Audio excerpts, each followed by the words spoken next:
दोस्तों, आज मैं आपके लिए बहुत बढ़िया कहानी लिखने जा रही हूँ। आशा है आप इस कहानी को ध्यान से पूरा सुनेंगे, पढ़ेंगे और समझेंगे। तो आइए दोस्तों, आज की कहानी को शुरू करते हैं। टूटा घड़ा। दोस्तों, एक किसान था जो कि अपने गांव में रहता था। उसके अपने गांव में पीने के पानी की बहुत बड़ी समस्या थी। इसलिए वह अपने गांव के पास पीने के पानी के लिए झरनों को खोजता रहता था। एक दिन उस किसान को अपने गांव के आसपास कुछ झरने नजर आए। उन झरनों को देखकर उसने सोचा, अगर मैं इन झरनों से कुछ पानी अपने घर पर ले जाने लगूं तो मेरे घर पर पीने के पानी की समस्या हल हो जाएगी और इन झरनों के बारे में अपने सारे गांव वालों को भी मैं बता दूंगा, जिससे गांव के सभी लोग इन झरनों से पीने का पानी ले जा सकेंगे और इस तरह पूरे गांव में पीने का पानी उपलब्ध हो जाएगा। किसान ने अपने गांव में पहुंचकर ऐसा ही किया। उसने गांव के सभी लोगों को बताया कि गांव के आसपास उसने साफ पानी के कई झरनों को देखा है, जहां से गांव के सभी लोग पीने का साफ पानी भर कर ला सकते हैं। उस किसान की इस बात को सुनकर गांव के सभी लोग खुशी से फूले नहीं समा रहे थे, क्योंकि उनके पीने के पानी की समस्या हल होती नजर आ रही थी। वे सभी किसान के साथ मिलकर सोचने लगे कि झरनों के साफ और शुद्ध पानी को घर तक कैसे लाएं। इसके लिए उन्होंने एक तरकीब सोची। दोस्तों, किसान सहित गांव के सभी निवासियों ने पानी के झरनों से पानी लाने के लिए लाठी नुमा लकड़ी के बड़े बड़े डंडे ले लिए और इसके साथ ही उन्होंने दो दो बड़े बड़े घड़े भी ले लिए और इन घड़ों को एक मजबूत रस्सी से लाठी के दोनों साइड मजबूती से बांध दिया। और अब गांव के सभी लोग झरनों की तरफ अपने अपने खाली घड़ों को लेकर गए और वहां से शुद्ध साफ पानी घड़ों में भरकर अपने अपने कंधों पर लाठी रखकर घर की तरफ को चल दिए। भरे हुए घड़े उनके कंधों के दोनों तरफ लटके हुए थे। लेकिन दोस्तों, उस गांव में किसान के अलावा सभी लोगों के घरों में दो दो पानी से भरे हुए पूरे घड़े पहुंचते थे और किसान के घर पर केवल एक भरा हुआ घड़ा और एक आधा भरा हुआ घड़ा पानी ही पहुंचता था। किसान को यह देखकर बहुत दुख हुआ। उसने अपने दोनों घड़ों को ध्यान से देखा तो उसे पता चला कि उसका एक घड़ा पूरा सजा है और दूसरा घड़ा शायद कहीं से छेद वाला है। लेकिन किसान ने छेद वाले घड़े को बदला नहीं और यह किसान रोजाना गांव वालों के साथ जाकर पहले की तरह ही अपने दोनों घड़ों में पानी भरकर लेकर आता रहा। लेकिन यह क्या, उसके सजे वाले घड़े को अपने आप में घमंड होने लगा और वह ऐसा सोचने लगा कि मैं तो पूरा पानी अपने आप में भरकर किसान के घर पहुंचाता हूँ। और ऐसी सोच रखने वाला घड़ा अपने घमंड में कुछ ज़्यादा ही चूर रहने लगा। दूसरी तरफ फूटा यानी छेद वाला घड़ा बहुत ज़्यादा शर्मिंदा था। वह अपनी कमी को अक्सर कोसता रहता था। कि वह आधा पानी ही किसान के घर पर पहुंचा पाता है। वह आत्मग्लानि से ग्रसित था।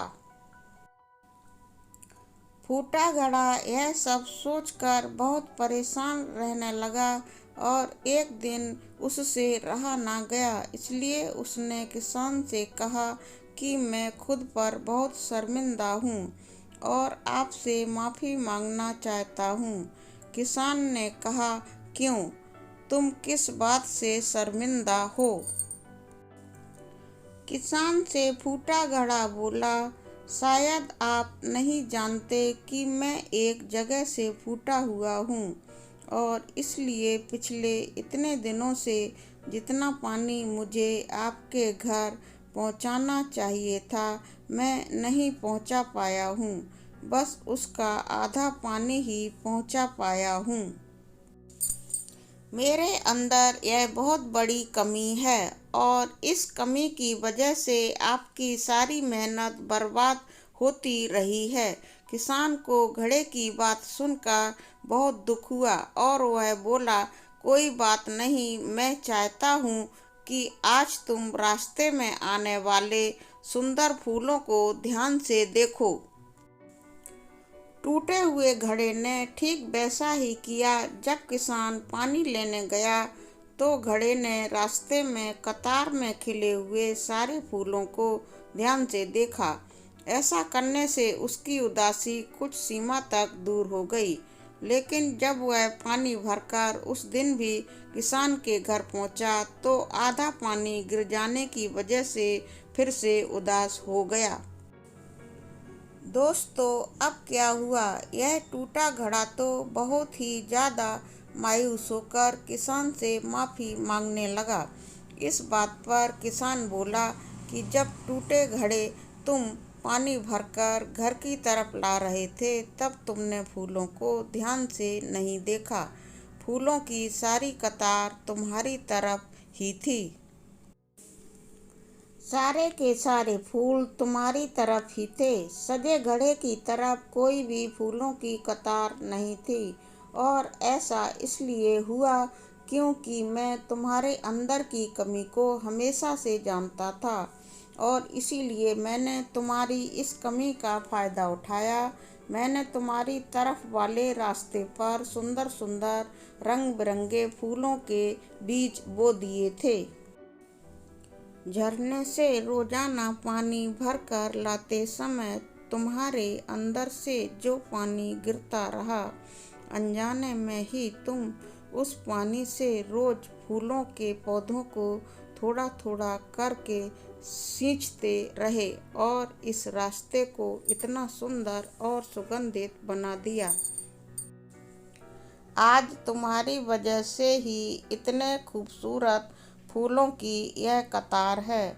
यही नहीं, आज तुम्हारी वजह से ही इतने सुगंधित फूलों को मैं भगवान के चरणों में अर्पित कर पाता हूँ और अपने घर को भी फूलों से सजाकर अति सुंदर और सुगंधित बना पाता हूँ। अब तुम ही सोचो कि अगर तुम जैसे हो वैसे नहीं होते तो भला क्या मैं यह सब कुछ कर पाता। हम सभी के अंदर कोई ना कोई कमी होती है, पर यही कमियां हमें अनोखा बनाती हैं। यानी आप जैसे हैं वैसे ही रहिए और खुश रहिए। दोस्तों, यह कहानी टूटा घड़ा को सुनकर हमें यह सीख मिलती है कि हम सभी को भी किसान की तरह से हर किसी को वैसा ही स्वीकारना चाहिए जैसा कि वह है। हमेशा हर एक की अच्छाई पर ध्यान देना चाहिए। जब हम ऐसा करेंगे तो फूटा घड़ा यानी कि टूटा हुआ घड़ा भी सजे घड़े से ज़्यादा कीमती हो जाएगा। तो दोस्तों, हमारी यह कहानी आपको कैसी लगी, कमेंट सेक्शन में अवश्य ही लिखकर बताएं और यह भी लिखकर बताएं कि आपको किस तरह की कहानी सुनना, पढ़ना और लिखना पसंद है। Please subscribe this channel. पूरा वीडियो देखने के लिए आपको बहुत बहुत धन्यवाद।